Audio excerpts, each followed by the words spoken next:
The internet thought the Diddy documentary was already explosive, until Katt Williams casually leaned in and made it clear we didn't even get the real version.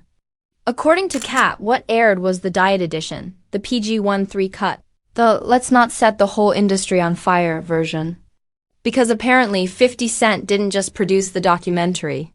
He edited history. And once that idea hit the timeline, everything changed. Katt didn't whisper it. He didn't tease it politely. He exposed it with that signature smirk that says, "I know something y'all don't."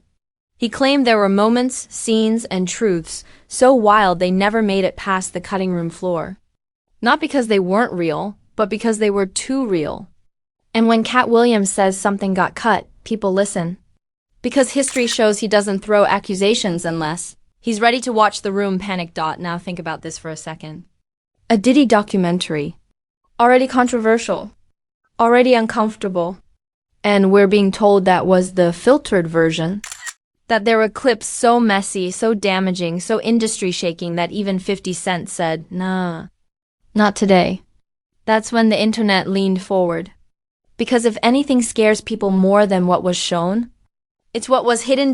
And once Katt cracked that door open, the question wasn't what did 50 Cent cut. It became why did it need to be cut at all? For this to hit the way it's supposed to, you have to understand the players involved. Katt Williams doesn't speak accidentally. He doesn't tease for clicks. He doesn't casually imply things without knowing exactly how loud the explosion will be. When Katt Williams says something was cut, removed, erased, or hidden, the industry listens, because history has shown he's usually saying out loud what everyone else is scared to even hint at. And this time, his target wasn't just Diddy, it was the editing scissors in 50 Cent's hands. The Diddy documentary was already heavy, awkward, uncomfortable. The kind of watch that makes you pause the screen and stare at the wall for a second. It had allegations, testimonies, whispers, and enough tension to make viewers feel like they were trespassing on something private. People thought they were seeing the full picture. They thought this was the raw truth. And then Katt Williams came through and casually suggested, "Nah, that was the clean version." According to Katt, there were parts so damaging they never made it past post-production. Not because they weren't verified. Not because they weren't compelling. But because releasing them would have detonated relationships, careers, and possibly entire institutions. That implication alone shifted the entire conversation. Because once you accept that what aired wasn't complete, you start questioning every frame that did make it through. And the internet did exactly that. People immediately went back to the documentary like conspiracy theorists with Wi-Fi. Rewatching scenes. Pausing expressions. Reading between sentences. Asking why certain moments felt abruptly cut. Why some stories felt unfinished. Why some people were mentioned but never fully explored. Suddenly, those awkward edits didn't feel accidental anymore. Who decides what truth is safe enough to release? And if 50 Cent had final say, does that mean the documentary was about exposure? Or damage control disguised as exposure? Katt's words didn't accuse directly. They implied. An implication is more powerful than accusation because it forces the audience to finish the thought themselves. And the thoughts people finished weren't gentle. They were ugly. They were dark. They were full of speculation about secrets that have lived in the industry for decades. This wasn't just about one documentary anymore. It became about how many stories never get told because they threaten the wrong people. About how truth gets filtered through relationships, alliances, and unspoken rules. About how the public often mistakes released for complete. The tension grew because nobody rushed to deny Katt's claim aggressively. There was no loud rebuttal. No immediate shutdown. And silence in moments like this doesn't read as confidence. It reads as calculation. The longer nobody clarified, the louder the imagination got. By the end of this phase, the documentary itself almost felt irrelevant. The real story became the unseen footage. The moments we weren't allowed to watch. The truths deemed too dangerous for public consumption.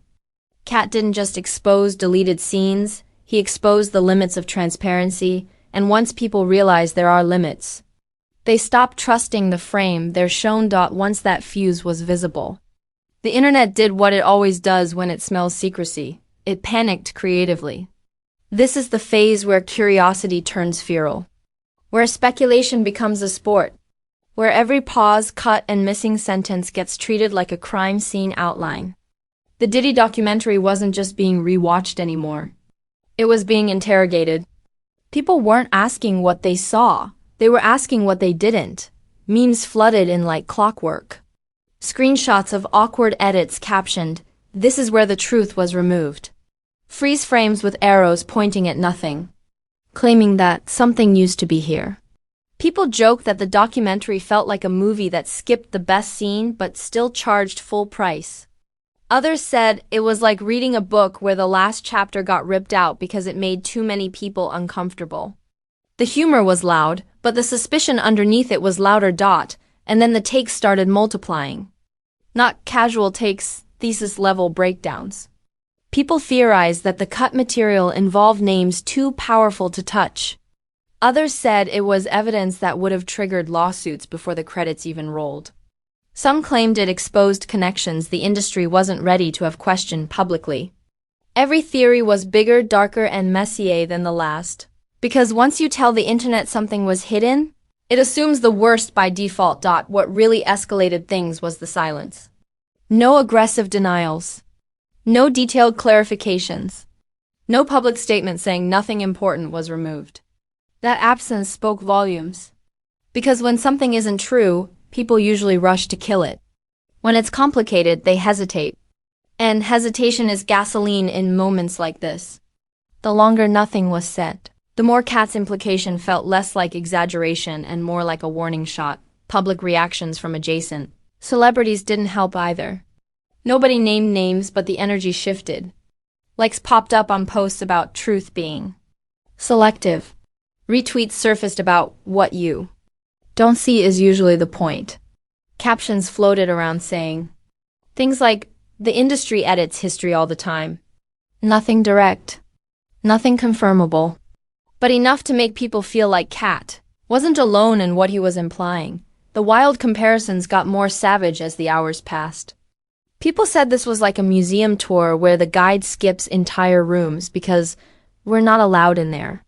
Like watching a crime documentary that never mentions the main suspect. Like a magician showing you one hand while the other hand does something illegal off camera. Each analogy landed the same punch. You were shown just enough to stay distracted. The pressure slowly shifted from Diddy to 50 Cent, not as an enemy, but as a gatekeeper. People weren't accusing him of lying. They were accusing him of deciding. Deciding what the public could handle. Deciding which truths were safe. Deciding how far exposure was allowed to go before it became too disruptive. And that distinction mattered. Because controlling a narrative doesn't mean fabricating it, it means shaping it. Fans argued over intent. Some said 50 was being responsible, protecting the project from legal destruction. Others said if you're going to expose something, you expose it fully or you don't do it at all. That debate split the timeline. Is partial truth better than no truth? Or does partial truth create a false sense of transparency? And once that question gets asked, every documentary ever made starts looking suspicious. Katt's reputation added fuel to the fire. People pulled up old moments where he said things that sounded insane at the time but later felt prophetic. The pattern made people uncomfortable. Not because it proved he was always right, but because it proved he wasn't just talking to talk. His comments tend to age. And that made this moment feel less like comedy and more like a breadcrumb trail. The outrage didn't peak loudly. It spread. Blogs wrote think pieces. Comment sections turned into debate clubs. Podcasts speculated without saying much at all. The idea that there was more became more powerful than any confirmed detail. Because more lets the imagination run wild. And wild imaginations don't need evidence to stay entertained. What really shifted the tone was how people started questioning the entire purpose of the documentary. Was it meant to expose wrongdoing or manage perception? Was it meant to inform or control the conversation before someone else did? Those are dangerous questions because once the audience starts wondering about motives, trust doesn't recover easily. Even people who initially dismissed Katt as exaggerating started softening.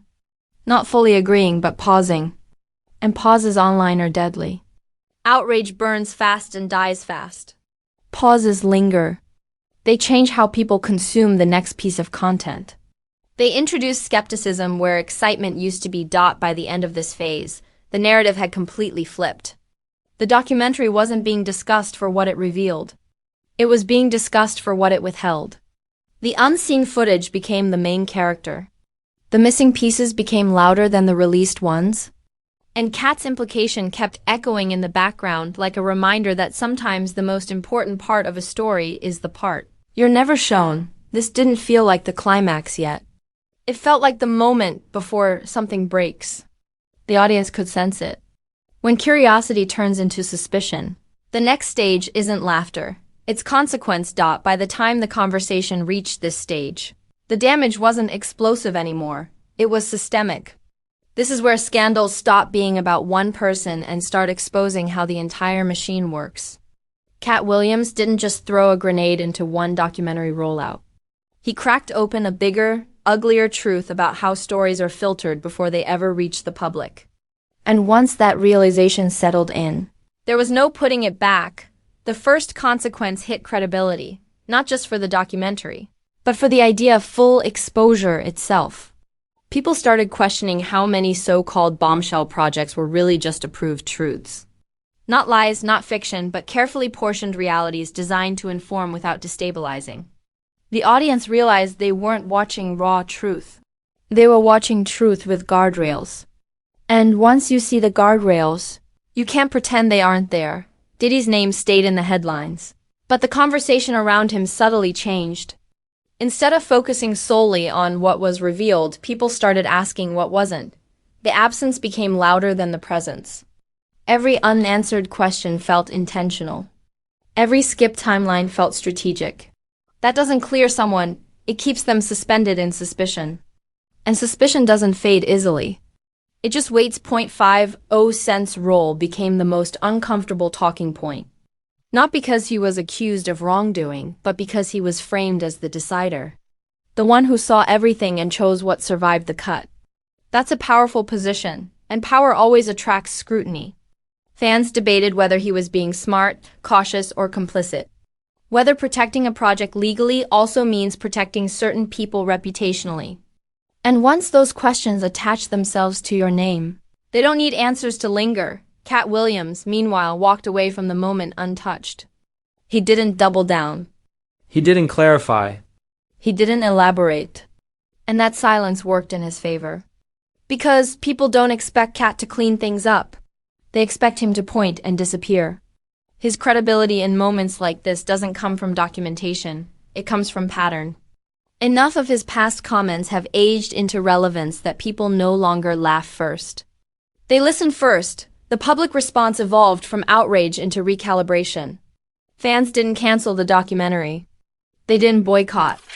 They adjusted how seriously they took it. And that's far more dangerous than backlash. Backlash spikes views. Recalibration lowers trust. It turns excitement into skepticism. And skepticism kills momentum slowly. The industry reaction stayed quiet, which spoke louder than any statement could. No public pile-ons. No aggressive denials. No emergency press tours. That kind of silence isn't confidence, it's containment. It suggested that Katt's implication landed close enough to truth that responding would only make it worse. And when powerful people choose not to correct a narrative, it often means correcting it would open doors they don't want opened.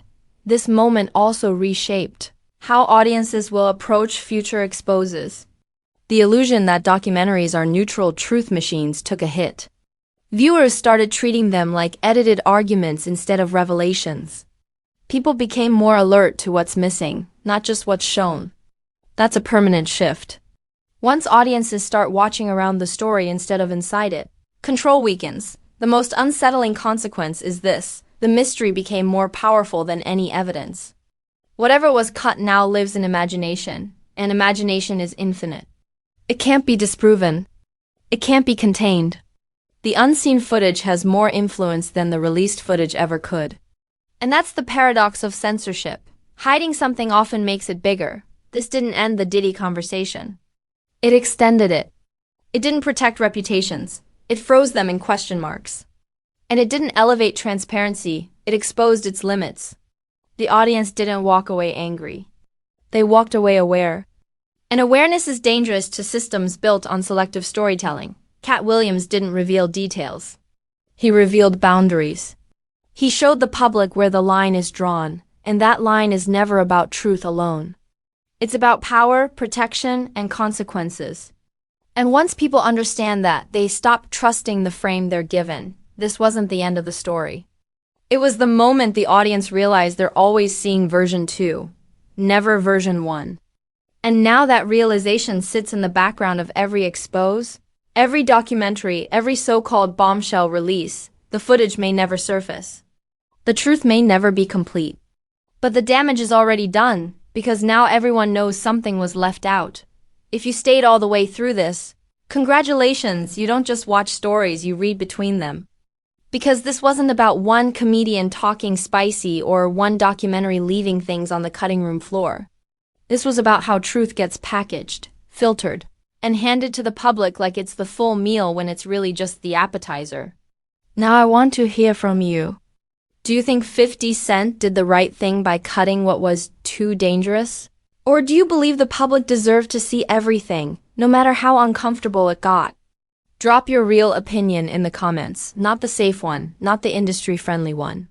Say it with your chest dot, and while you're here, smash that like button like it owes you answers. Hit it hard. Every like tells the algorithm you want deeper breakdowns, not surface-level headlines. If you're not subscribed yet, fix that immediately. This channel doesn't stop at what's shown. We dig into what's hidden. What's edited out and what nobody wants to explain on camera. Turn notifications on too. Because stories like this don't come with press releases. One offhand comment turns into a massive reveal, and if you blink, the real conversation happens without you. This is where the dots get connected, the narratives get challenged, and the so-called full story gets questioned. Remember this moment the next time a documentary promises truth. Ask yourself what you're seeing, and more importantly, what you're not. Because the most powerful information is usually the part that never makes it to the screen. Stay curious. Stay skeptical. Stay ahead of the narrative, because here we don't just watch the blueprint, we expose it. Fame blueprint. We expose it. Fame blueprint.